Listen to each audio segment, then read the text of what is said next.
So the first thing I want to say is welcome to LA. Who are the Angelinos in the room? Let's give a shout out for ourselves. Angelinos, we are present.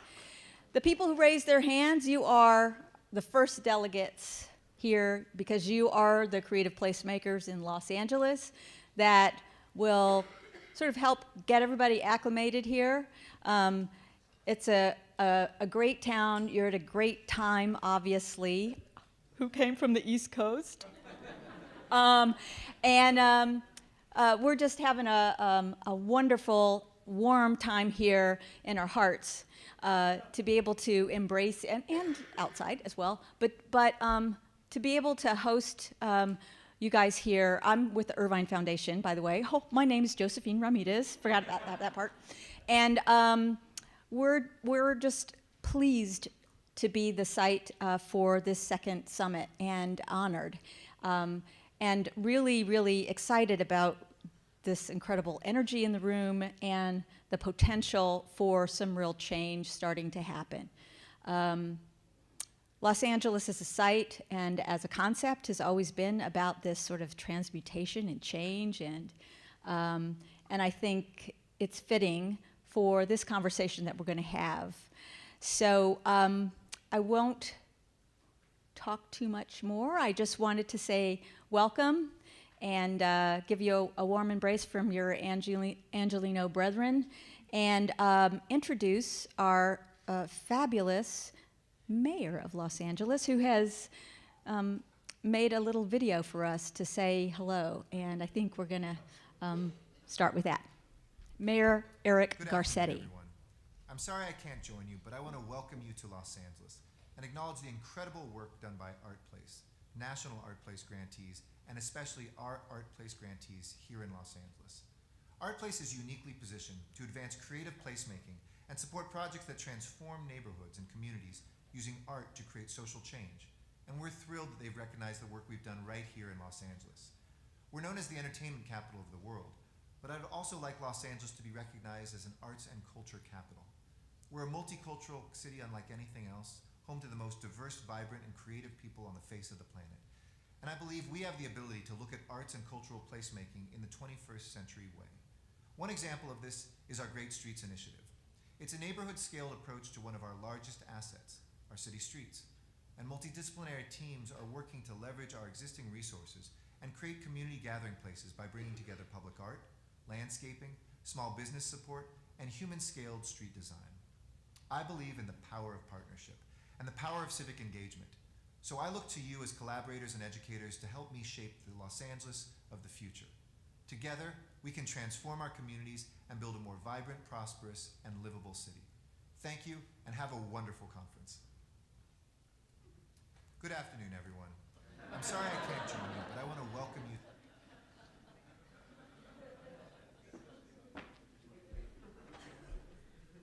Good afternoon, everyone. I'm Doane, Deputy Mayor for the City of Los Angeles. Hi, Mitch.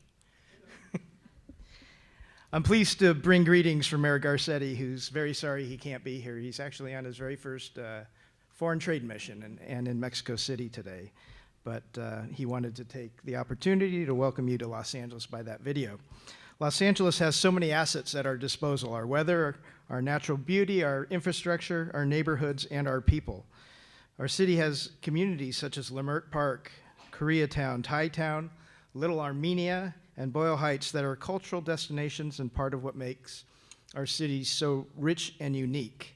We are making investments in these communities around transportation infrastructure, which will allow these communities to be more connected and allow those who visit Los Angeles better access to these incredible neighborhoods. One thing the mayor admires about ArtPlace is its ability to recognize and support projects that transform neighborhoods and communities through art and social change. The work that you've done in the field of creative placemaking is phenomenal, and a model we hope to replicate as part of our Great Streets Initiative, which the mayor mentioned in the video. Streets make up approximately 13% of the land in the city of Los Angeles. That's over 60 square miles, which is roughly the size of both Pittsburgh or St. Louis. This presents an incredible opportunity to take an asset that we already control and use it as a tool to improve our communities. And we hope to accomplish that through this Great Streets initiative. This initiative hopes to improve each of LA's diverse neighborhoods, maybe 100 of them throughout the city of LA, by creating a main street with a small street feel, a true sense of community, with restaurants, bars, cafes, shops, and galleries, places accessible by car, foot, and traffic. I forgot bike, and I also forgot to mention yoga. The mayor is always mentioning yoga. He believes that a city that begins with neighborhoods, he believes that a city begins with neighborhoods, and neighborhoods begin with streets based on walkability, transit, and yoga, and that serve as community hubs. And our mayor has emphasized over and over again, we do call him a very artistic mayor, the arts and culture mayor, because he is an accomplished jazz pianist and a pretty good photographer too. If you want to follow him on Instagram, @EricGarcetti, he's taking pictures in Mexico City. He believes that design matters. He believes that our great streets should be a reflection of public art, beautiful benches, distinctive lighting. The way a neighborhood looks and feels has a lot to do with its livability and vibrancy. The results of all this: focused creative placemaking, busy storefronts offering amenities and jobs, closer communities with increased convenience and bonds between neighbors, and healthier neighborhoods for all of us. So congratulations to the grantees, thank you to the grantors, and welcome to Los Angeles. Have a great conference. Thanks.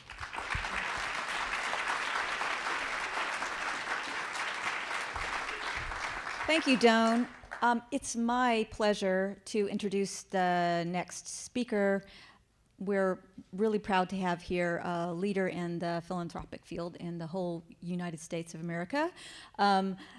Someone who I hear from staff is a pretty amazing visual thinker. I don't know if he'll be drawing with his hands up here much, but Rip Rapson is also the chair of the President's Council for ArtPlace. This group of leaders of foundations all over the country really have put their hearts and their heads together to propel this initiative, and with the leadership of Mr. Rapson, I think maybe we'll all grow a little brighter along with them. Rip?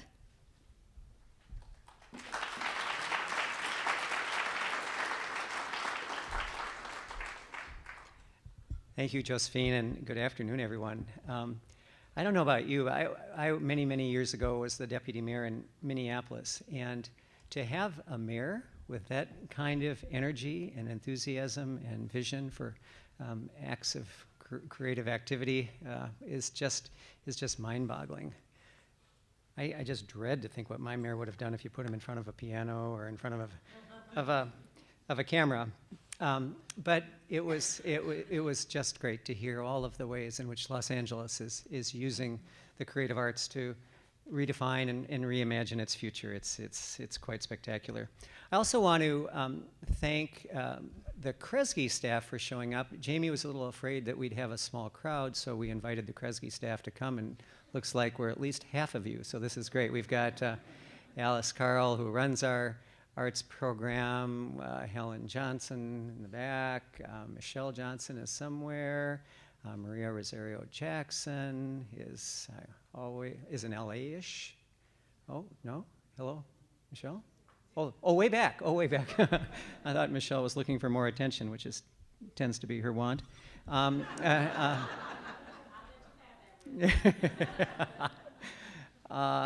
And Regina Smith, who is Regina here also. I hope Regina's way in the back. So anything that comes in the next number of minutes that I say that is difficult or offensive, please talk to them. It's really just such a pleasure to be with all of you who have given definition to creative placemaking. Over the course of these next couple of days, we'll all have the opportunity to understand the various ways in which this multidimensional, vibrant, and powerful movement is shaping communities throughout America. You've all been doing the work that we call creative placemaking for a very long time, but it did receive an indispensable lift almost 5 years ago when Rocco Landesman took the reins at the National Endowment for the Arts. And I wanted to start with just a little bit of that creation story. Everybody knows Rocco, but if not, he's the guy in the cowboy boots in the front row here. I had the pleasure of getting to know Rocco when I was running the McKnight Foundation in Minneapolis, and he was running the Jujamcyn Theater Group with the patriarch of the McKnight family, Jim Binger. A couple of things were really clear when Rocco's appointment was announced. First, he would make sure that the White House dress code included cowboy boots. Second, he'd bring the same combination of intellectual brilliance and political savvy to Washington that he had displayed in New York. And third, he would not rest until he had reinfused the endowment with the kind of urgent energy and uncompromising vision that the arts and the cultural community so richly deserved. So when he asked me to come and visit his new offices right after he arrived in DC, I pretty much knew he was cooking up something. When I saw Joan Shikagawa sitting on the sofa in his office, it sealed the deal. These were serious people with serious ideas. Rocco explained that he wanted to commit the NEA to the proposition that arts and culture could help restore and animate American communities, just as his experiences with historic theaters had suggested, but certainly far more. He asked if I would join with Luis Urbinez and Darren Walker at Ford to help birth that effort. That was a tough choice. Rocco, the most dynamic guy in Washington, and two of the most brilliant people in philanthropy, but I thought I better agree. I suggested that we get started by corralling Ann Marcuson. You remember, Rocco, that conversation at the University of Minnesota, sort of help us frame the argument, just as she had done for McKnight, incidentally, a number of years ago. And so he and Joan agreed to get that going. And the Marcuson paper confirmed what Rocco already knew. Creative placemaking was thriving across the national landscape, engaging artists in the reimagination and renewal of their communities, elevating community identity and voice in the process of community development. Rocco's next move was to ask Luis and Darren to host a meeting at Ford among a dozen foundations who support the arts to see what role philanthropy and the NEA might play together. When we gathered at the Ford Foundation, and this was the presidents of Mellon and Knight and McKnight, Bloomberg, Serdna, Rockefeller, Irvine, Cargill, William Penn, Rasmussen, and others, together with Deutsche Bank on behalf of a number of lenders and the NEA staff, the decision to do something mutually supportive probably took all of 17 minutes. And then Darren, in his inimitable get-to-the-point style, suggested that we formalize the relationship. Each of our institutions agreed in principle to contribute to an entity that would invest in creative placemaking projects and forge new working relationships with the NEA and its federal partners. That institution formation phase was put into hyperdrive, and we had our organization, ArtPlace, within a matter of months. Of course, that was far too slow for Rocco, but for the rest of us, it seemed like something out of Star Trek. A number of things were remarkable about all of this.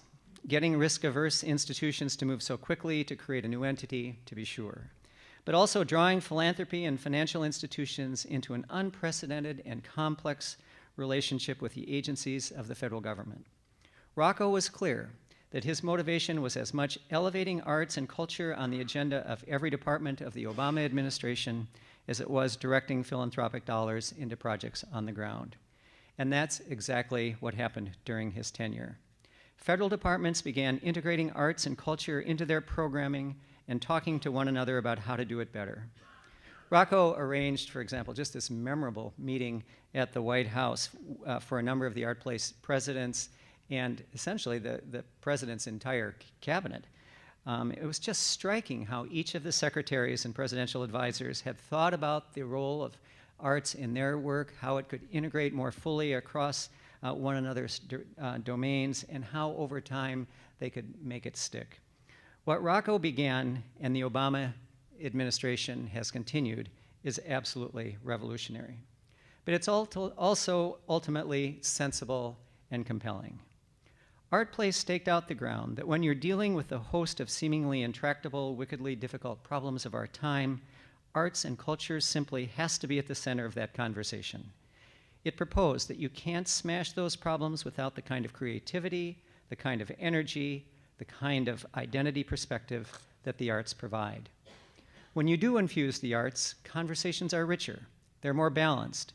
They have much more to do with the creative potential of inviting people to examine not only their potential for human development, but also the potential that arts and culture have to drive economic development, to drive sensitive placemaking and attachment to community, and to drive the kind of long-term visioning that a community needs in order to remain vital and healthy. The evidence of that sits in this room.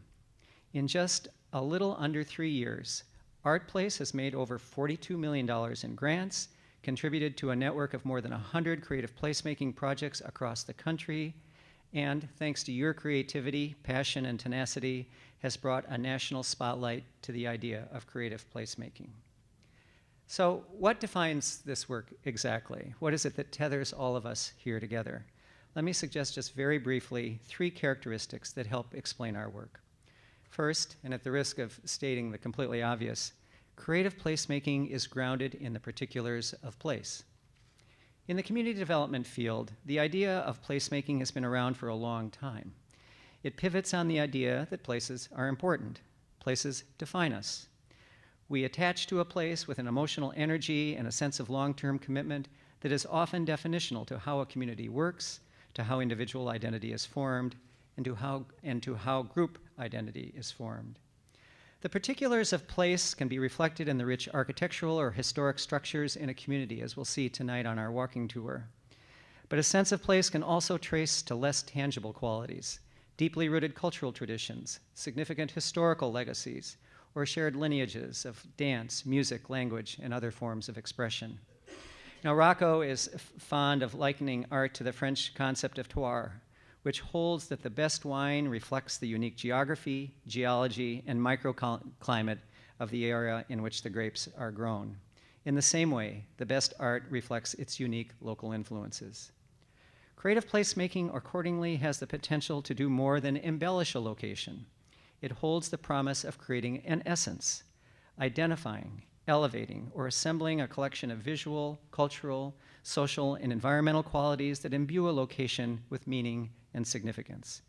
When we're able to connect to a city or a neighborhood through an individual or shared cultural experience, there's a magnetic pull. You want to stay connected. You want to invest. You want to build a future. And these are the conditions for civic transformation. The second quality of creative placemaking is authentic and ongoing community engagement. Creative placemaking, to be truly successful, is created with and by a community, not to or in spite of it. Community engagement is important, not only because it ensures a voice for residents in shaping the future of their community, but also because it generates social capital, those informal networks of support that bond people one to another and that bridge across difference. The centrality of arts and culture to social cohesion is one of the arts and culture community's secret sauces. Underappreciated and insufficiently understood, this phenomenon has been meticulously documented by the 20-year social impact of the arts research project at the University of Pennsylvania.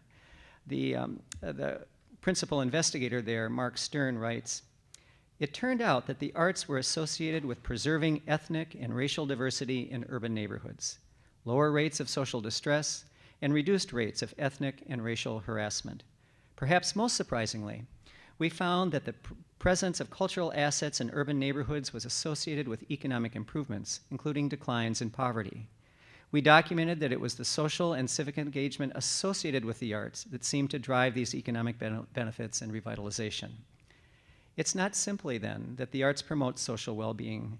They are indispensable elements of social well-being. Just as you can't strip out health or housing or transportation from social well-being, neither can you remove the arts."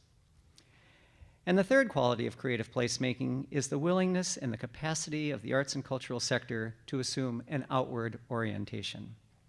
You know, for all sorts of understandable and justifiable reasons, the arts and culture community can often be inwardly focused. Part of that's absolutely necessary. There's no substitute for continual cultivation of artistic mission and efficient systems of finance, administration, and artistic mission. But increasingly, that's only part of the puzzle. The fate of cultural institutions and the sector is inextricably intertwined with the fate of their host communities. Arts and culture, even if rooted in place and tied to community engagement, will contribute to community revitalization only to the extent that they engage private, public, and nonprofit policies, practices, and investments. The arts have to take into account other disciplines such as the health, the environment, housing, transportation, education, and human services. They have to interact with the financial, governmental, and nonprofit sectors. That will require that the arts and culture sector occasionally leave the safe and secure moorings that our organizations and institutions have come to know. Sometimes we'll pivot just a bit and get it right.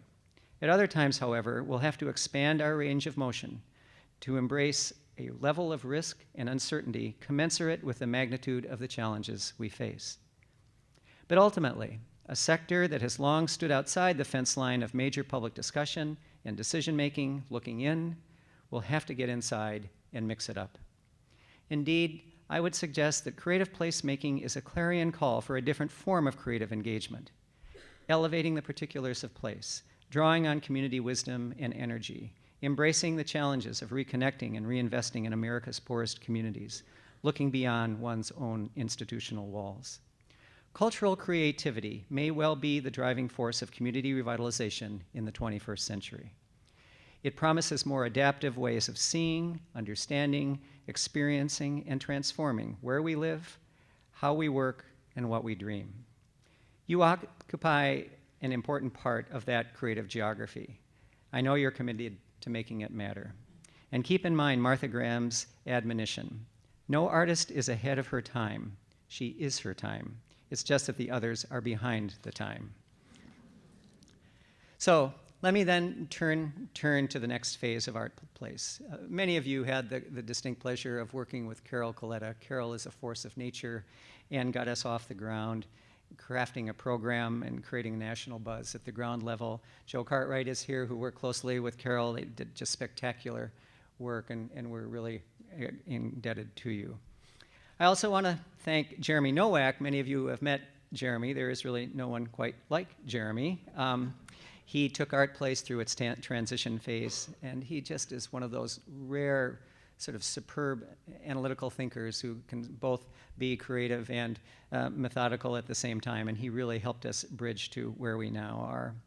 And finally, I want to thank each ArtPlace grantee for your incredibly important work and your contribution to advancing this movement. But our work is not done, and the very good news is that if you had to look across the American landscape and identify one person who was uniquely qualified to take us into the future, which is exactly what we did, you'd land on Jamie Bennett. Jamie probably needs no introduction to this room, but let me torture him just a little bit and introduce him nevertheless. Jamie, as you probably know, was the Director of Public Affairs at the NEA starting in 2009, and then he was promoted as well to serve as the Chief of Staff in June 2011. Prior to the NEA, he was the Chief of Staff at the New York City Department of Cultural Affairs, serving as a senior member of the Commissioner's leadership team, and he was the Chief of Staff in the Office of the President of Columbia University. There is a whole string of other things that I'm not going to walk you through, but let me just say that when we were interviewing, I had never met Jamie. I had heard about Jamie. Rocco had told me all sorts of stories about this phenom. And it was very interesting because a guy had sort of appeared in our interview list out of my background who was just spectacular, and I couldn't imagine anyone even holding a candle to this other candidate, and then Jamie walked in the room. And I don't think I have ever seen anyone as deeply passionate about, thoughtful about, and able to express in these sort of wondrous, sort of irreverent and yet elegant phrases the importance of arts and culture to our daily life. I think we are just unbelievably blessed to have Jamie at the helm of ArtPlace. I know that in many ways, so much of our success just depends on the work you do, but you got to have someone sort of at the center, trying to make sense out of it, trying to create some platforms, trying to create some of the connective tissue that I think will make this movement stronger. And so it's been my pleasure to work with Jamie all of, 2 months? And in those 2 months, he's already, in my mind, justified our decision many times over. So I'm delighted to introduce to you the head of ArtPlace, Jamie Bennett.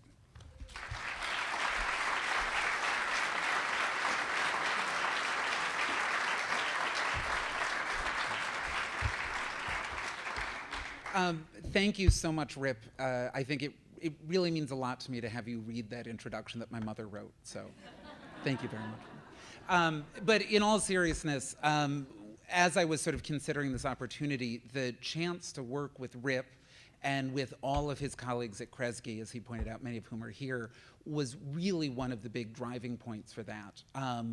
In the 2 months that we've gotten to work together in this way, I've already learned so much about what it really means to care about a place, to care about it deeply, to care about it in locally nuanced ways, and to care about the people who make it up. So I'm already deeply indebted to the Kresge Foundation. And in addition to getting to have Rip as our chair of the President's Council, I also have his colleague Alice Carl, who co-chairs the Operations Committee along with Judy Lee Reed, who I think did make it in from New York, yes? Yes, hi Judy Lee, welcome. Made it out of the storms from the east, from the Surdna Foundation. And in addition to the Kresge team and Judy Lee, we have people here from 10 of the foundations that are partners in ArtPlace. So I hope over the next 3 days you'll all take some time and get to know our colleagues from the Barr Foundation, which is the most recent partner to join the ArtPlace family, which we're thrilled about. Bloomberg Philanthropies, Ford, Irvine, thank you again, Josephine, for everything you and your colleagues have done in making the next 3 days possible. The Knight Foundation, Rip and Alice's colleagues at Kresge, Mick Knight. We have a colleague from Mellon who's on her way. I think she's in Charlotte at the moment, trying to get here to LA, Rasmussen. And I think Judy Lee has at least one other colleague here from Surdna as well. So please really do take the opportunity over the next days to get to know them.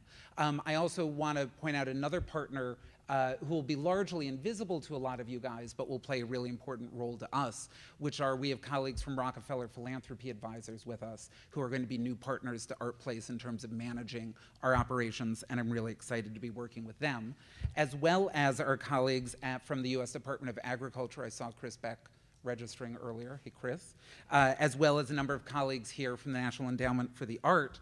And I have the distinct, I don't know that I would call it an honor, I have the distinct situation of having two of my former NEA bosses in the house. So we have both Rocco Landesman, who along with his wife Debbie have been tremendous friends and colleagues, as well as Joan Chigakawa, who's currently heading up the agency and doing just a fantastic job along the way with that. So I just want to add my thanks as we're doing sort of the formal bit of this to Mayor Garcetti and the City of Los Angeles for their help and partnership, the Deputy Mayor for joining us today, Abigail Marquez, who will, the Associate Director of Education Workforce, who will join us tomorrow, and most importantly, our colleagues from Los Angeles Department of Cultural Affairs, who've really been extraordinary partners in putting this together. So Rip talked a little bit about the founding of ArtPlace, and he mentioned the two people that I would like to sort of publicly go on record with my thanks and acknowledge the deep debt that I owe to Carol Coletta, our founding director, and Jeremy Nowak, who served as the interim director during our strategic planning process. It was a strategic planning process that brings us to where we are today, to this gathering and to these opening remarks. So all of us gathered in person together here in Los Angeles represent everything that we have collectively accomplished over ArtPlace's first 3 years. You are the grantees that have been doing the hard work, the foundation partners that have provided the capital we were able to invest in this work, our government colleagues from whom we learned so much, and the readers and panelists who helped us review and adjudicate the thousands of LOIs and applications that we received. And we also have a number of people who are watching this webcast via HowlRound TV and participating in the online discussion on Twitter using the hashtag ArtPlace. And in many ways, those people, our virtual colleagues, represent the future of ArtPlace because they're the individuals, the projects, and the organizations that we've not yet had a chance to work with directly. So I just want to add a special thank you to everyone and a welcome to everyone who's watching us online. So last week, as hopefully all of you saw on the eve of this summit, we announced the 97 projects that will be considered as finalists for ArtPlace investment in 2014. It's a wonderful list that represents the creative placemaking work across the country. We have projects in every region of the country, in almost every artistic discipline, in every size of community, and it's a list that makes me incredibly proud. But I do want to talk for a minute about the other LOIs we received. There are nearly 1,200 projects that ArtPlace will not get to know more closely through this year's application process. And the reason I bring this up is because those are the projects that in some ways so deeply informed the strategic planning process that the foundations undertook. As Rip said, over the past 3 years, we've invested over $42 million in 134 projects taking place in 80 communities around this country. But it's clear from those 1,200 LOIs that were not invited to submit full proposals that $42 million in investment represents an investment in just the very tip of creative placemaking that's happening in this country. And our foundation partners realized that we were interested both in the projects in which we were able to invest and also in the ones that we've not yet reached. And what they realized ultimately is that they were not interested in ArtPlace as an organization per se, but what they really were interested in was the field of creative placemaking. Our partners confirmed that rather than being interested in building a permanent institution, they wanted to make creative placemaking a standard operating procedure throughout the country. As Rip said, the work itself is not at all new. The arts have been actively shaping place throughout recorded history. I did a recent blog post and I pointed to the theaters in ancient Greece as an early example of a situation where you had a theater as the literal, spiritual, and civic center of a community. And in response, someone emailed me and suggested I go back even further and consider the caves of Lascaux as perhaps the earliest example of art inscribing place in a meaningful way. So I think it's safe to say that even though the work is ancient, as Rip said, the word itself is new. And if something is yet to be named, it is also yet to become a field of practice. When Carol Coletta arrived at ArtPlace 3 years ago, creative placemaking as a phrase existed at best inside air quotes. It was always creative placemaking. And among Carol's extraordinary accomplishments, the one I find most breathtaking is how quickly she got rid of the air quotes and turned creative placemaking into a thing. One of the ways she did this was by being absolutely laser-like in her focus. She defined creative placemaking's theory of change as partnerships between the arts and their communities that were aimed at driving vibrancy, as defined by changes in people, activity, and value. Vibrancy, in turn, would increase the quality of place. Quality of place would help with talent attraction and retention. And that talent, those people, would lead to place-based economic development and community prosperity. Often in philanthropic initiatives, people will work hard at creating a theory of change that clear and robust. But then when it comes time to actually making the investments, to making the grants, too often only a narrow sliver of that theory ever gets illuminated. Stunningly, Carol succeeded at just the opposite. Looking around this room, looking at the projects that you all represent, I see things that are collectively even more interesting than our original theory of change. Many of you are driving vibrancy, some of you are even doing that as your primary objective. But others of you are doing other things, valuable things, things that we need to also explicitly recognize in ArtPlace's work. Because of Carol's success in getting creative placemaking into the national lexicon, we're actually now able to evolve into the next phase of ArtPlace's mission. When I had those conversations with the ArtPlace Search Committee, they told me that they were interested in catalyzing, strengthening, and supporting a national movement around creative placemaking. They wanted to make it standard operating procedure that every mayor, every county executive, every tribal leader in this country would see the arts as a core sector of their community, at the table right alongside housing, transportation, public safety, and education as a sector that is crucial to the future of a community. It should be a sector that both needs planning and investment to succeed, and also one that contributes mightily to its community's future. Oh, and the foundations were also gracious in telling me I had 7 years to get that done. So our foundation partners changed the unit of analysis for ArtPlace's success from the portfolio of projects in which we are investing to the field of creative placemaking in this country. This pivot from being a collection of projects to being one organization in a field of endeavor is a theme that we've woven into our time together over the coming days.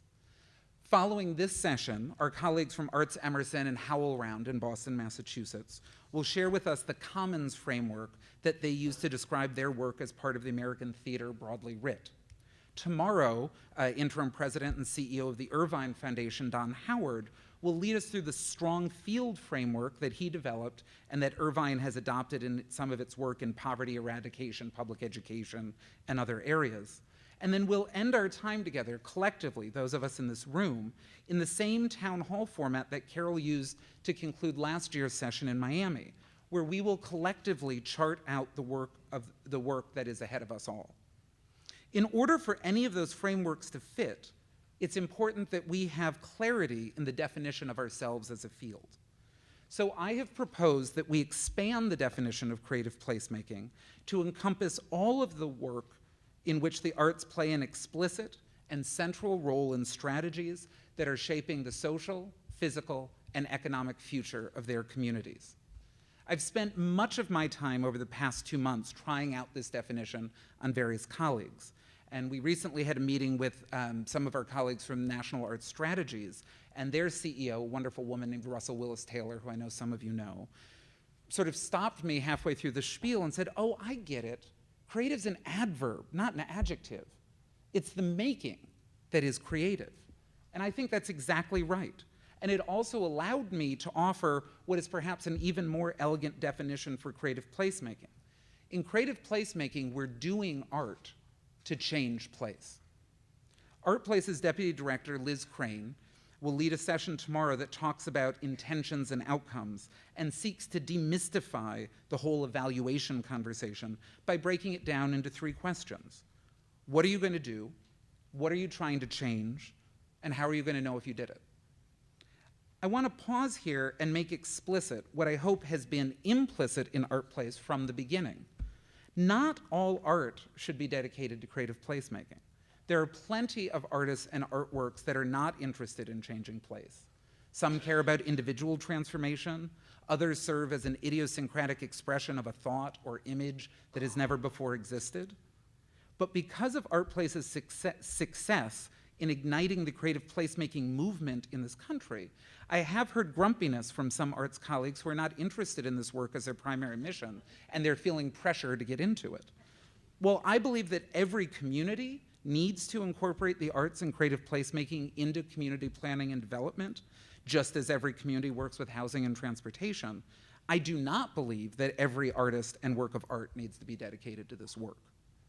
But any artist, arts project, or arts organization that is explicitly interested in playing a role in shaping its community's future, ArtPlace stands ready to accept and welcome as colleagues in our collective field of creative placemaking. So what exactly is ArtPlace going to be doing between now and the sunset date that I've been given of 2020?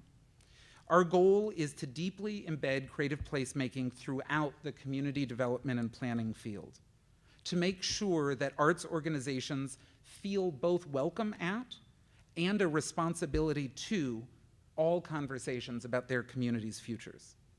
And then to make what my friends Pat, Patrick, and Maggie affectionately refer to as an Irish goodbye. Our goal will be to slip away quietly while the party is in full swing with no one even noticing. So how do we hope to do that? There are 4 broad areas of work I see before us. The first will be ArtPlace's signature program, the national grant making.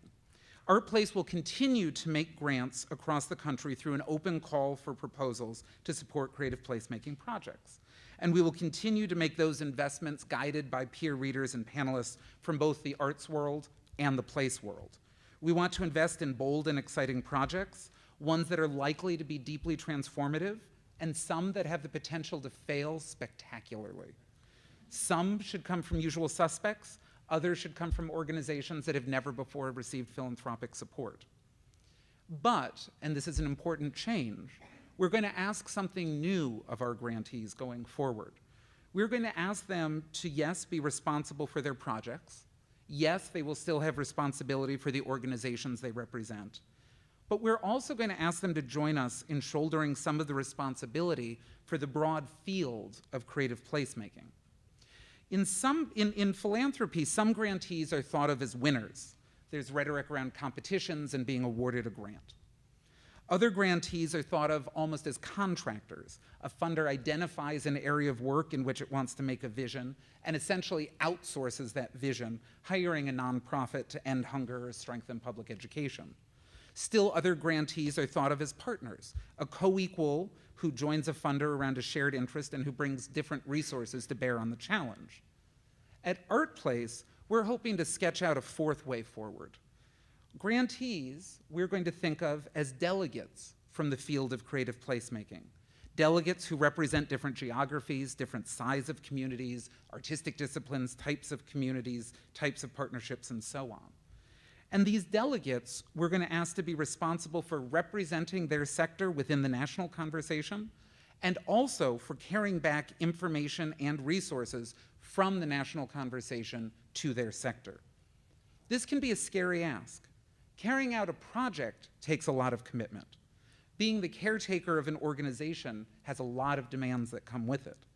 There are going to be some organizations who may not feel up to also taking on some responsibility for the field as a whole. However, for those who are interested and willing, I believe that we will discover that once we expand our field of vision to the field as a whole, new opportunities and resources will be open to us. Our colleagues from HowlRound, who are going to lead the next session, often use the frame of needing to move from scarcity to abundance. Rather than leading with what we lack, we want to do something, but we don't have the money to do it. We need to lead with what we bring to the table. We need to strike a stance that's more, let me show you what I can do for you. In an email I had with Rocco over the weekend, he sort of summed it all up by saying, yep, we need to see artists as givers, not takers. And I think that's exactly right.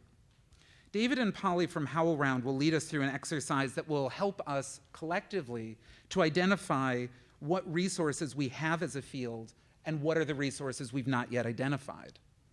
On Tuesday morning, Don Howard from Irvine will lead us through an exercise to look at where we are specifically around the issue of leadership and pipeline. So who are the leaders in creative placemaking and who are the next generation of leaders? And also where we are with developing and sharing standards of practice. Please keep this notion of grantee delegate in mind as we go through both of those sessions, as well as through everything we do together, because this is a topic that I'm very eager to have your feedback about, as it will inform our guidelines and our review process for 2015 and beyond.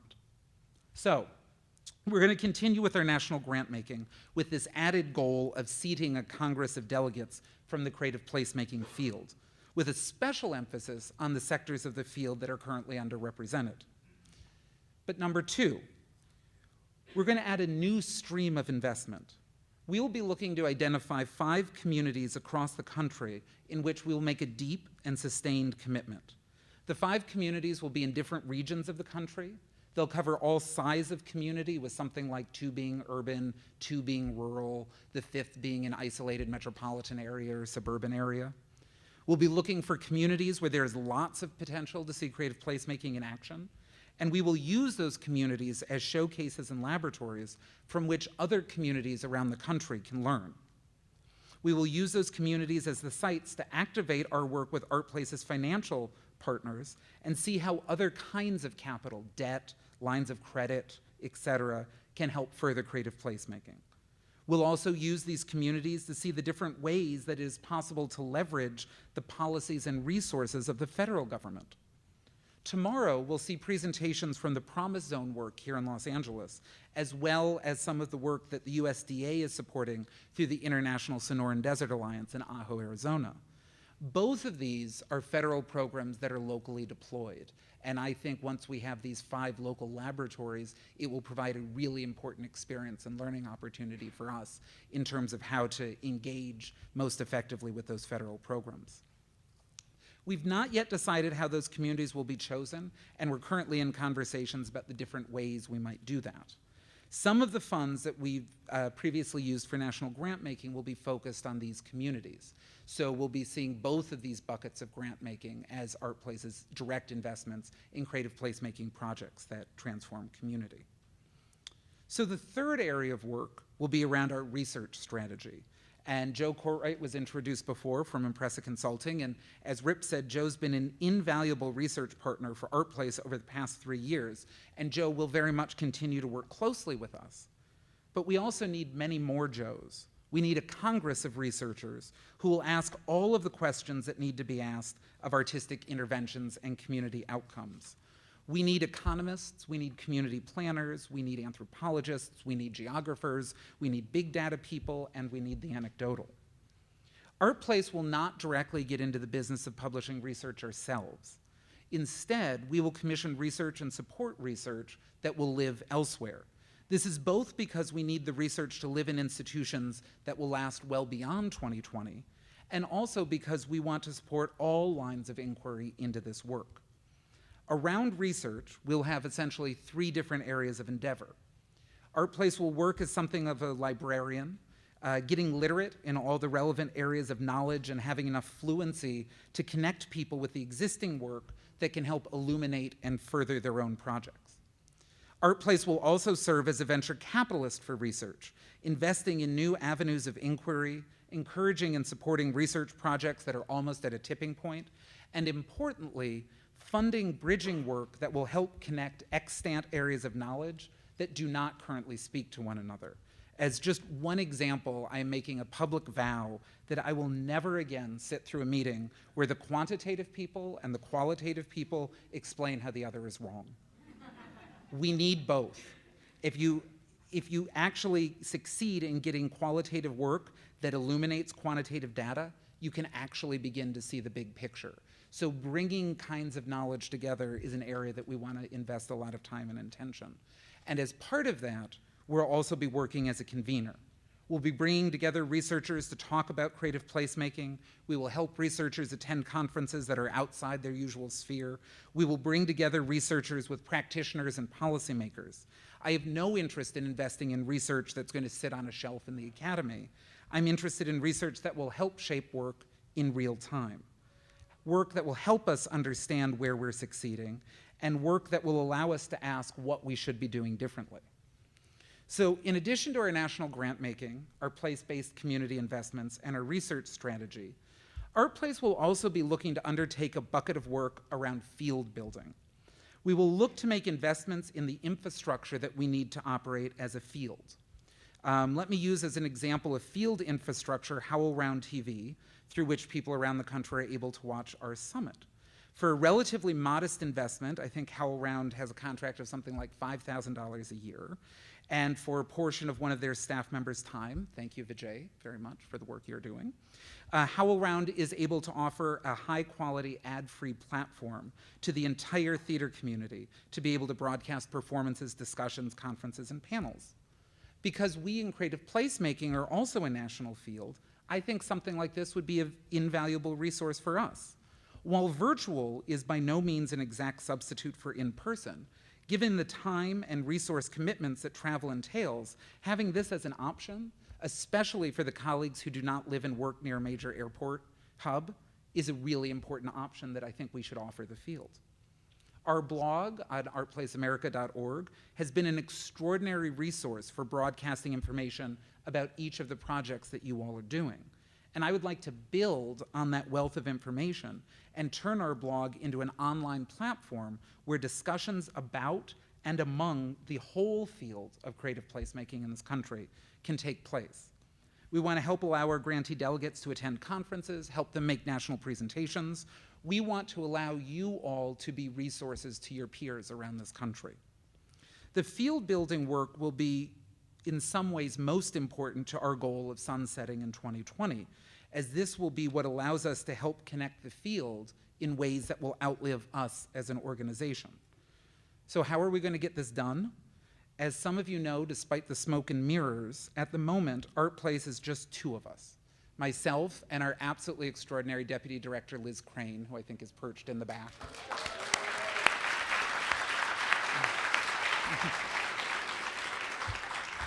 So I think, as is clear from that spontaneous reaction, Liz is perhaps the one person in this room that we all have in common.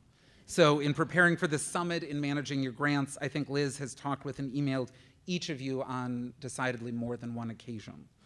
So each of us individually only knows a tiny sliver of all that Liz has done for ArtPlace, and I think if we were ever to piece it together, we would truly be undone by all that she's accomplished in the past year and a half.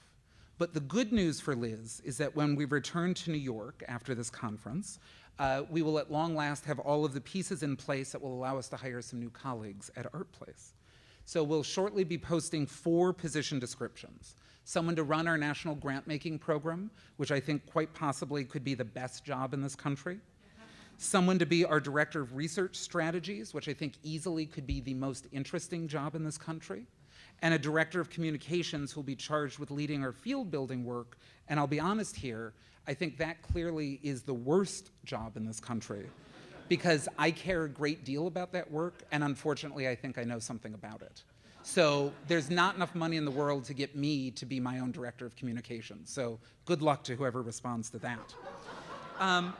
In addition to that, we'll also be hiring an operations manager who will interface with our colleagues at Rockefeller Philanthropy Advisors, and that will actually be a fascinating opportunity for someone to have a look into the way that a really first-rate organization is run, RPA, as well as see the nuances and individual natures of the 14 foundations that we have as our partners. So I actually think that's a really interesting one as well, and I hope that you all will be on the lookout for those postings and help us distribute them widely. So here's where I come to an end of my prepared comments, and I want to end this with a thank you, as Rip did, to everyone in the room. One of the sort of most humbling things about this job is looking around this room and being reminded so concretely of the fact that I'm not the one who's doing any of the hard work. That hard work is being done by all of you, and that it's really the people in this room that I'm looking at who've built this field of creative placemaking to what it is today.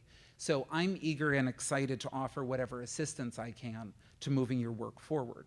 So I want to end my comments here. I've sketched out a little bit about what our trajectory is going to be for the next 7 years. And in the balance of the time that we have left, I'd really love to open this up to conversation, to questions, to discussions, and really just sort of take the next 20 or 30 minutes to get to know each other a little bit better and tease apart any place where there's any confusion.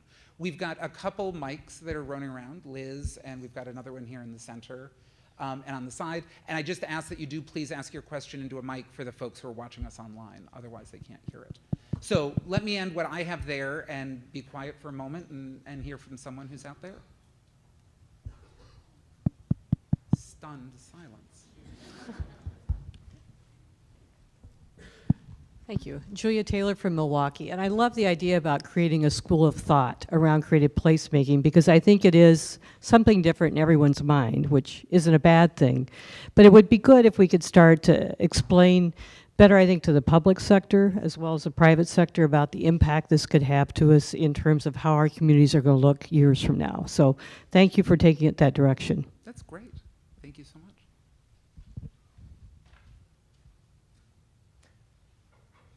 Chris Beck. Chris Beck with U.S. Department of Agriculture. Jamie and I were on a phone call last week preparing for our session on Monday, so we may get into this tomorrow. But I said something on the phone call that struck me and I hadn't thought about before, but I thought I'd just share it. And I started thinking about I've been involved a little bit with the STEM to STEAM conversation. Do you all know what I'm talking about? Science, technology, engineering, and math, and the arts. People want to add art. I think that's great, and we should be trying to integrate arts into education. And I started thinking about, well, what we're trying to do here is integrate arts into the land use and transportation, community development intersection. And I think that this movement, this field of practice is similar to the STEM to STEAM. I don't know what the acronym would be in community development, but that's how I've been thinking about that, and it's resonating in my head that is in part what we're trying to do. You alluded to it in your own words, but I think that's something we can be, that's a seed I'd plant with all of you as well. I love that. And just for those of you who haven't yet met Chris, he and his colleagues at USDA have been some of our closest colleagues both at ArtPlace in terms of the creative placemaking work, but also at the National Endowment for the Arts. And it's one of the things that I just think is wonderful, because it would be very easy for the USDA to sort of define their mission in a way that had nothing to do with the arts and sort of say, we don't need to enter into those conversations. But instead, at least over the past 6 years of this administration, they've really been some of the most embracing. And I know a number of folks in this room have gotten to work with Chris and his colleagues, so I love that. So I think, do we have someone down front? Yeah, hi. Is this on? Okay, great. I'm Megan Tracy, and I'm with Arts at the Feeding Grain in Loveland, Colorado, and I'm so excited. I'm very pleased to be in this room with all of you, but I think one of the things that ArtPlace really did for us, and all of us sitting in this first row here, were the first Colorado recipients of this grant. And we all have collectively now thought of ways that we can collaborate in our state, which is really exciting, and I can see that happening on a national level just by being here, so thank you. That's fabulous. And I'm especially thrilled that the front row is here, since I was snowed out of my trip to Denver for the Smart Growth Conference. So I owe you all one. So I will be seeing you in Colorado soon. Sounds They good. have it on camera. Good afternoon. My name is Nancy Halpern Ibrahim from our beloved place of South Los Angeles. We will have the honor of hosting you tomorrow night at tomorrow night's mixer at the Mercado La Paloma. And one of the things that moved me very much in your remarks, Esperanza is a 25-year-old organization that has had a mission of human rights exercised through 5 main domains. So housing, affordable housing, health, economic development, education, and arts and culture. And while we have always gotten tremendous kudos for keeping the arts as fundamental to our mission and to exactly an essential element in cultivating healthy communities from the grassroots up, we had not, until the ArtPlace funding, ever been funded for that kind of work. And so I want to stand in appreciation of having been so designated before. I'm looking forward to having discussions with all of you tomorrow in our beloved place at the Mercado La Paloma, which in fact had been, until the 13 years ago when we started to develop the site, a garment sweatshop, like so many other spaces in that immediate environment. So I want to really appreciate hearing from this podium and among these colleagues how essential in all of the work we do, whether it's in economic development, whether it's in health promotion and building community health leaders, or quality affordable housing at every level of affordability for families in this nation, that the arts are just an essential component of that, and the support that this that ArtPlace has given to neighborhoods like ours is really profound, as we look forward to showing you tomorrow night. That's tomorrow night's going to be fabulous. So I know that there's always creep in terms of, as a conference goes on, don't miss tomorrow night's party, really. Jamie, is this on? Can you hear me? Mm-hmm. First of all, I just want to start with a thank you. First of all, congratulations. We're so happy that you're at the helm. You're going to do a great job. And I want to thank all of the ArtPlace funders, everybody that's made this investment. It has really done extraordinary things for our communities. So thank you so much. And also, you have really catalyzed a movement within this nation. And then also, it's had this incredible reverberating effect. About 2 weeks ago, I had the honor of testifying at the California Joint Committee on the Arts. And I talked about the role of creative placemaking in economic development. And I highlighted 2 of our ArtPlace funded projects. Excellent. And as a result of that testimony, that hearing, there was new legislation that was introduced to restore funding to the California Arts Council. So that's just part of the story that you've done, that you've created here with ArtPlace. So thank you so much. I really want to just say that from the bottom of my heart as a professional, as also as somebody that's in the trenches in San Jose. And then, of course, I'm going to go ahead and be bold, and I'm going to ask the $90 million question. How do you become one of those 5 communities? Yeah, so this is, no. I love any question. At this point, this is both convenient, but it also happens to be true. We honestly don't know yet. There are a bunch of different ways that we might think about approaching this. I'm really committed to there being 5 different regions of the country represented. I don't want them all 5 clustered in the West or all 5 clustered in the Southeast or something like that. I really am committed to there being 5 different sizes of communities so that we're looking at both creative placemaking in the rural setting as well as in the urban setting. I think there's some interesting things going on with suburban communities that we saw through the most recent thing. So on one hand, I would sort of love to do an open national competition. But on the other hand, it's a little difficult to balance that along with sort of the requirements for balancing the portfolio. So the good news is we honestly don't know. So you guys probably have a good 6 weeks to begin lobbying us for how we should go about selecting those communities. So there is not yet a secret plan. And if it makes you feel any better, I was meeting with one of our fabulous foundation partners in Philadelphia a couple weeks ago who asked the very same question. And so I gave them the very same answer. So that really is the truth at the moment. So yes, and I actually, that just reminds me, I don't know if I mentioned Olive Mosier from William Penn, who's here. But William Penn, if I didn't give you a shout out before, William Penn is here as well. Sarah. Yeah. Hello, I'm Kimberly Van Dyke from Wilson, North Carolina with the Wallace Simpson Whirligig Park Project. I liked what you said about embedding creative placemaking in planning, transportation, and community development, but I think it's really critical that we also add economic development to that list. I can tell you that with our project, over the last year, what we have seen is significant economic reinvestment in the geographic area surrounding our project, to the tune of $20 million. Now that may not seem like a lot depending on where you're from, but if you're from a small, rural, formerly tobacco-dependent town in North Carolina with a very depressed downtown, that is phenomenal, going from almost zero to $20 million in 1 year of property redevelopment, business creation, and job creation. So I think that we should add economic development to the list. I think that's great. And just before you sit down, will you just say a couple words about what the project is for the folks in the room who may not know it? Just because I think this is such a neat and unexpected example of the fact that this project would lead to such a strong economic development case. Sure. So the project is in the middle of a downtown that's very economically depressed. In a small town, like I mentioned, in North Carolina, the population's 50,000. And there was an artist, he actually just passed away in May, he was 94, and he created giant kinetic wind-powered sculptures. And they were in a field sort of outside of town. Long story short, about 3 years ago, the community galvanized around acquiring those pieces of art that were in severe disrepair. And repairing and conserving all of them. There are 31 of them. They're massive and gigantic, like 50 feet tall and 3 tons.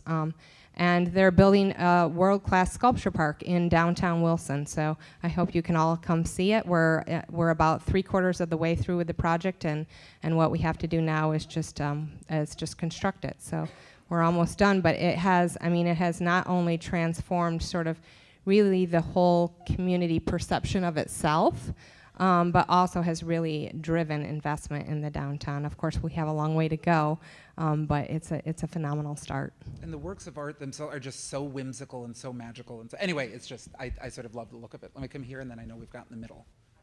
Yeah. Eric Avner from the Hale Foundation, Cincinnati.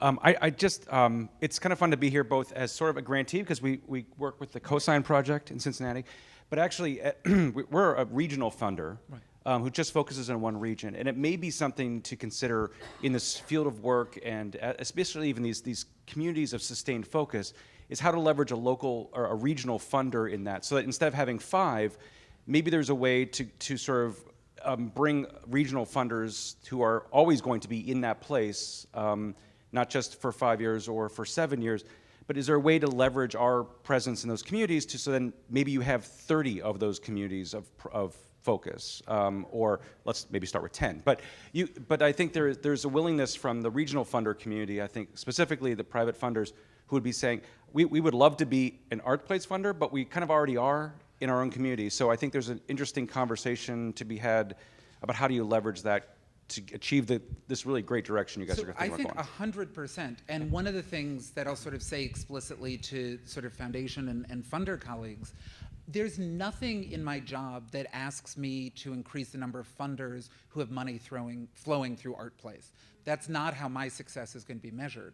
So if I can work with regional foundations, we've had an interesting conversation with some leaders in community foundations around the country, and share our way of working. If we did end up running a national or regional competition to get cities to compete, and we could share those applications with regional funders who might want to invest in other projects, I love that. So I don't need, just to be absolutely clear, I don't need anyone to sort of come on and formally join the ArtPlace party. I'm happy to sort of bring the party to you, party in a box, set it up and go nuts. So I love that idea, and I've already tapped you to do one thing over the next couple of days, and I think I'm going to be emailing you to set up a phone call to keep doing it. So, and the Cosign project is, I'm going to say this about every project, the Cosign project's another great sort of whimsical, fun project. So I know we have someone here. Hi. Or there's a mic. Oh, sorry, behind you. And then we have John. Hi, I'm Nancy Barton from the Prattsville Art Project. And I just want to thank you guys, like everybody else, because I never would have gotten so involved with my community if it hadn't been for ArtPlace. When we, sent in that grant and we heard that Liz was coming for a site visit, the whole town was like, "You're kidding." What do you mean? I'm in a town of 700 people that was destroyed by Hurricane Irene, and virtually, the entire town is like, wiped off the face of the map. And I just wanted to say how much it means to have art tied into things like disaster recovery. That's another whole infrastructure that I think is really worth considering since we have all this climate problem. And also, I wanted to say that it is really special to work among people who do not believe that art has anything for them. The people in rural America who have like pickup trucks and guns, those are the people I talk to every day, and the bikers are afraid to come into the art center. So my, sunset opportunity is get the bikers in the door. And I think that's a conversation that's really important for America politically. The kind of split between liberals and conservatives is really a split about fear. It's really about people who don't know something because they've never seen it. And so putting art in these places that have never had it before has just been extraordinary. I think that's great, and I want to make sure, if you don't know, will our Milwaukee friends raise their hands? I just want to make sure that you connect with these guys, because Milwaukee, their creative community fascinates me, because Harley-Davidson is every bit as much a part of it as the museum is. And so I just think if that's something you're looking to do, here are two people who might have some knowledge to share in a really interesting way.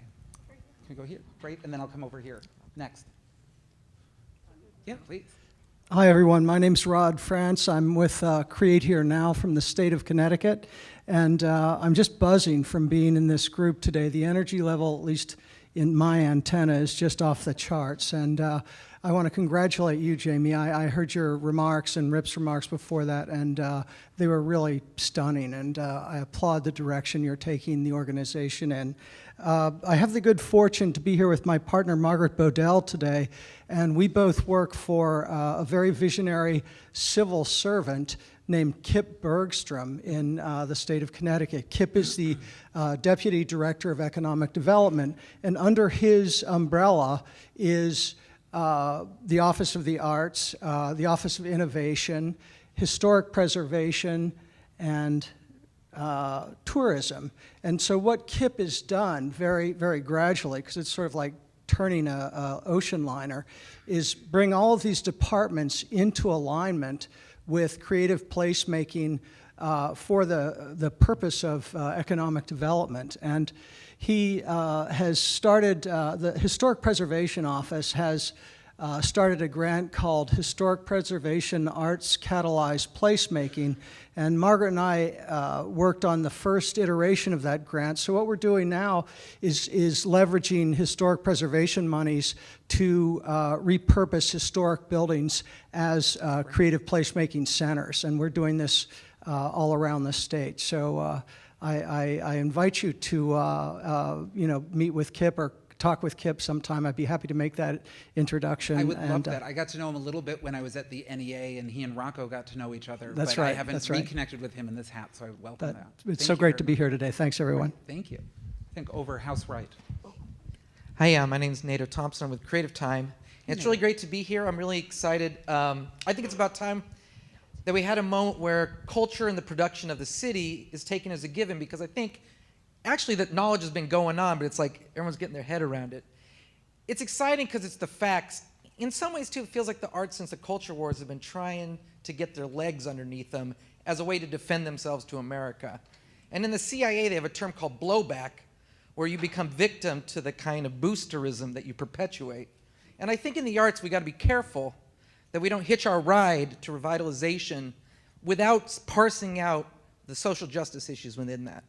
And I think there's a race-class dimension in this that is really delicate and really important, because I think to maintain our base and actually keep it real, we can't just always be so rah-rah, because the arts actually are being used by all kinds of forces, good, bad, whatever, to change cities for various reasons, for various forms of power. So I think for us, it's a call, because the artists, I think, at the end of the day, want to keep it real and keep social justice on the table. And so I think we got to owe it to each other to be really careful. And I'm looking forward to the kind of research you're talking about, and how we can split these questions up about placemaking so we can make sure that when we do it, we really help cities for the people that need it most. No, I think that's very important.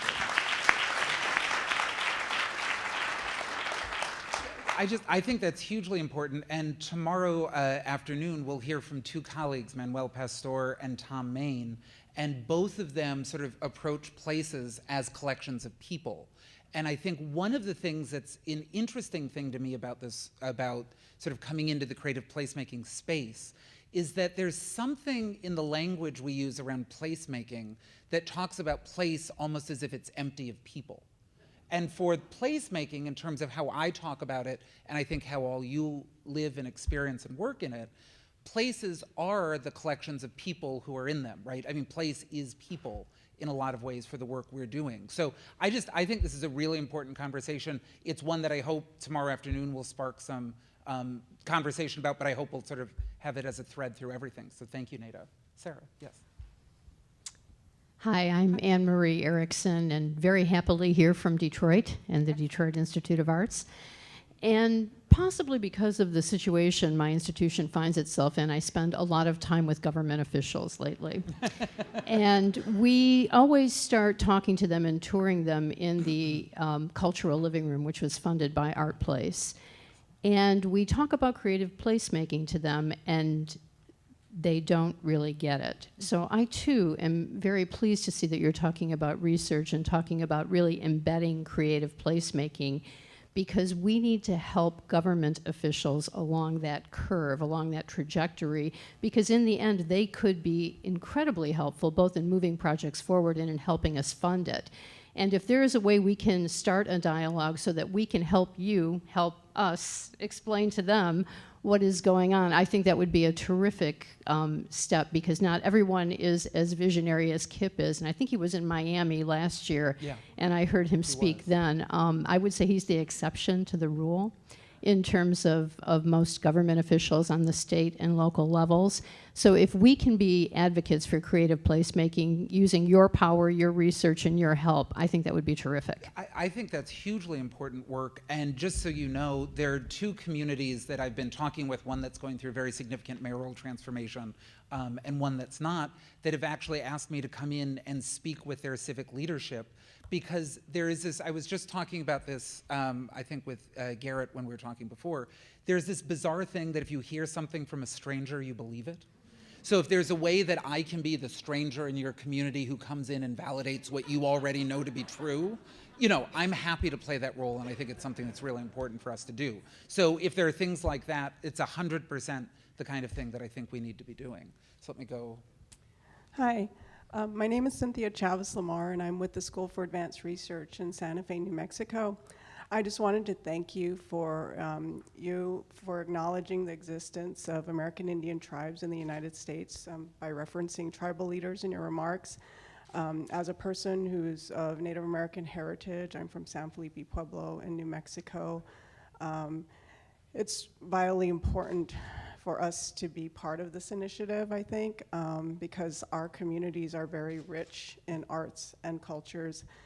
And I think that a lot of times our tribal leaders fail to see that the arts can be more than just a tourist attraction in our communities. So thank you. No, I think that's hugely important, and I was lucky enough to have been asked to spend a week in Alaska with a couple of people that are sitting behind you, and was able to spend some time getting to know a couple projects that are going on, including the one that Rico's involved with, the Walter Soboleff Center in Juneau, which I think is a really interesting way that the Native arts aren't just being used for tourism or for decoration, but are, I think, really in a fundamental way changing the inscription of the downtown and changing sort of the ownership of that communal space. So I think it's a really interesting area. And when I was there actually with one of Chris Beck's colleagues, Patrice Kunesh, who is Deputy Undersecretary, I think, of USDA, and her background is Lakota.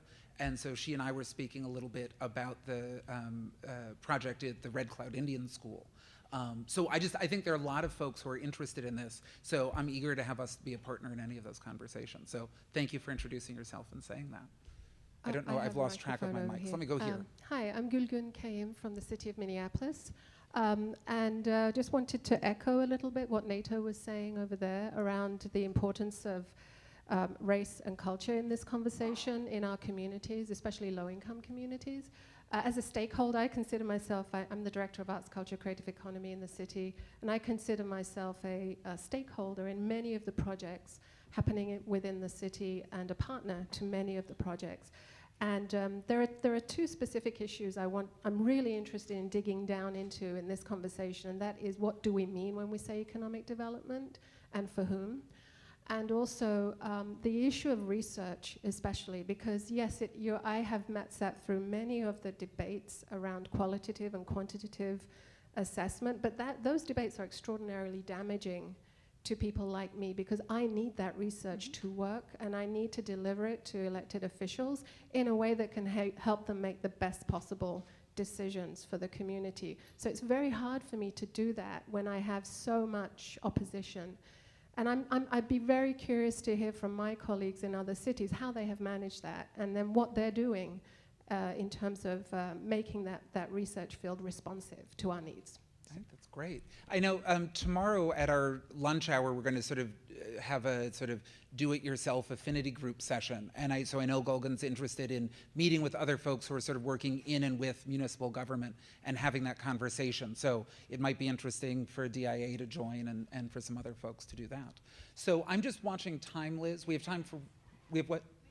10 minutes? Excellent. So we have 10 minutes worth of questions. Let me go to the woman standing here. Good afternoon. My name is Kimberly Driggins, and I'm with the Washington, D.C. Office of Planning. And it's been a really great opening session, and I'm really excited to be here. I was at the first conference in Miami last year, and really hearing some of the conversation, some of it's the same, and I think that some of the 4 areas that you're choosing to focus in, I think all of them are right on point. The one that I really want to talk about right now is broadening the field and sort of the field work, that last bullet, which is really about building the field. And as someone who's really rooted in place, I've been in community and economic development for the last 18 to 20 years. And so as a grantee, our office really used ArtPlace strategically to kind of move the ball with arts and culture as driving neighborhood development. So in terms of being the conversation needs to be, and it is growing sort of outside of the field of who's in here and really sort of reaching other arenas. And so with Liz, this year we're going to the American Planning Association National Conference. And really I go to a lot of these conferences, and it's sometimes tangentially talked about, but really what ArtPlace is really the intersection of the 2 fields, and where you really see that overlap, really pushing the conversation in the community development and placemaking field, I think is critical to really moving the national conversation of creative placemaking. So, we're happy that we're gonna be at APA this year, and the panel that we're going to be moderating, Liz is actually moderating a panel with Kip Bergstrom, with Michael Forsyth, in Detroit, and myself. So that's one panel. And I also think Liz is doing one on rural development. So we are sort of trying to push the conversation outward. And there's some other initiatives that we have in the works as well. And as someone who's based in Washington, I get a lot of calls from around the country about some of the work that we're doing in DC, and I think that that's good. So I encourage the grantees, especially those who are not in the arts and culture field, to really sort of have that dialogue, and we work closely with our arts and culture community, with our Arts and Humanities Commission, as well as some of the arts organizations, but we come at it from a very specific point of view, and I'm unapologetic for that, but really understand the need for arts and culture and moving the conversation in communities around neighborhood revitalization.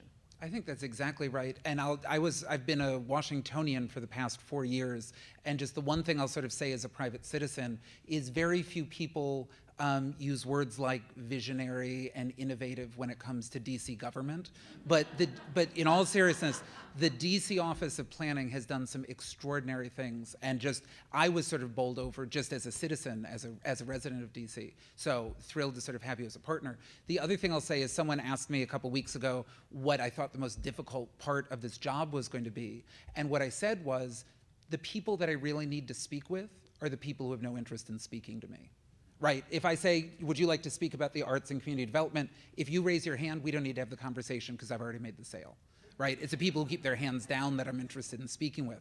So that sort of notion of where do we go where the people aren't embracing it so warmly is so important. So just thank you very much for that. Yeah. Hi, Michael Syrath. I'm from Seattle. I'm with Capitol Hill Housing. We did the 12th Avenue Arts Building and a new ArtPlace funder. Two things, we do affordable housing, community development work, and bringing affordable art space. So the comments from the gentleman at Creative Time about social equity, we're in a very rapidly gentrifying neighborhood and have a long out of strong market trouble there.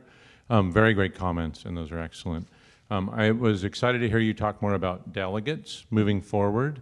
We're hungry for the conversations you're having or are wanting to help push it forward. So if there's something we can do as current funders, to be those delegates. We happen to have a very supportive government in our city who wants more of this. They're hungry for it. So the more we can bring best practices, ideas, and you feed them to them, we'll be working to create a stronger network locally. So I encourage you to think about us as your delegates starting now. I totally love that, and just, I mean, that so perfectly sets up the session that we're about to go into, because in addition to sort of us thinking about you, I want to ask all of you to think about us. And so the invitation is a two-way one. Also come to me and say, it would be really great if we could have a representative of a national foundation at this meeting that we're having, because we, you know, this is a pivotal watershed moment or stuff like that. So please, this is an honest invitation to sort of make it a two-way street and let us equally think about each other and what we can do, because we're all in this together and we're all sort of in the field. All right, excellent. So I'm going to do Jason and Leslie. Perfect. We'll end with friends. Hi, Jason Schubach from the National Endowment for the Arts. Hi, everybody. I run the Our Town program.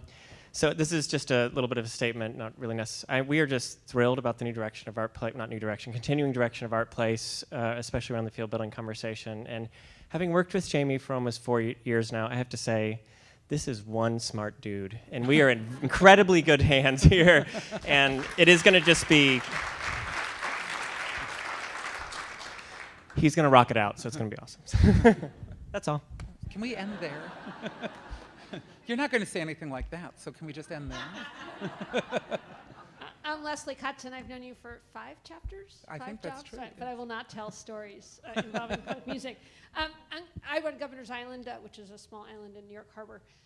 And I'm going to say one thing that's sort of obvious based on what I do and one that's less. One is sort of the role of public spaces and parks, and we're completely heterodoxical in that we absolutely embrace all kinds of programming, and we like to provoke our colleagues in parks to say, like, we're really happy this grass is trashed because it's the setting for all kinds of activities. And when you think about sort of shared spaces, you know, even in the mayor's remarks, streets are shared spaces, public spaces, but sort of changing attitudes about those being stages for all kinds of culture, I think, are important. because they're free and they're there already. And the other word that I haven't heard at all is commerce. And commerce is a wonderful thing. We have an Etsy house on Governor's Island. Those artisans sell things that's fine with me. I don't, audit them.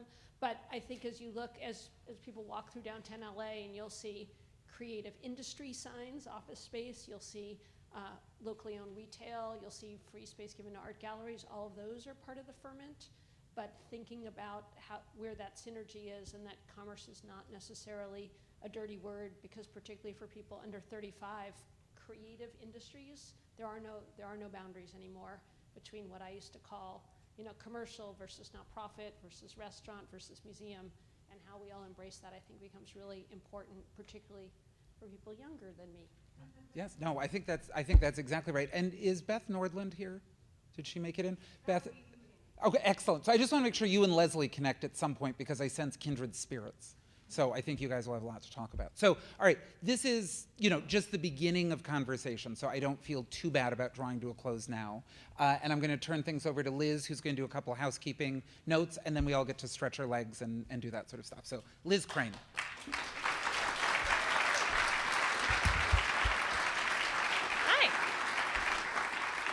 Hello, I'm Liz Crane, Deputy Director of ArtPlace America. I wanted to welcome all of you, and welcome all of you who are watching via our live stream. As a reminder for everybody in this room, we are having conversations online in addition to in person. So keep an eye on the hashtag ArtPlace throughout the day. And if you're at home watching, or if you're with a group watching, please interact with us on our Twitter feed at ArtPlace America or hashtag ArtPlace. These are going to be short housekeeping comments. I'm going to add some more comments about what we're going to do tonight and tomorrow a little bit later today, but just to get the very basics, because this is a conference. The bathrooms are to the right. If you're watching from home, I can't point to where they are, but I'm sure they're nearby. Hopefully you've all checked in and gotten your program and leafed through it to see everything that we've got coming in the next couple days. If there's any issues with the hotel, please let me know. I know I've been talking to many of you about that. If you're watching from home with big weather and terrible things, we hope your internet stays going throughout this entire thing and that it stops snowing soon. And we'll try not to talk about the sunshine that's coming in Los Angeles. So that's pretty much it for this first session. Again, I'm going to talk to you a little bit about the tour tonight. It's going to be really exciting. Don't plan to go anywhere else. We're going to have a great reception later. And otherwise, if you have anything else that you need, come find me, come to the registration table, and we'll take care of you. So thanks so much. We're going to have a really quick break. So this is a 15-minute break. This is not a 30-minute break. This is a go stretch your legs and then come back in break. And we'll have longer breaks later in the session. So come back in and be ready to move around. There's some exciting stuff happening. So we're going to come back by 6:45 to get started. I'm sorry, 3:45. I am in Eastern time still. I'm still working that out. So 3:45, we'll see you all back in here. Thanks so much.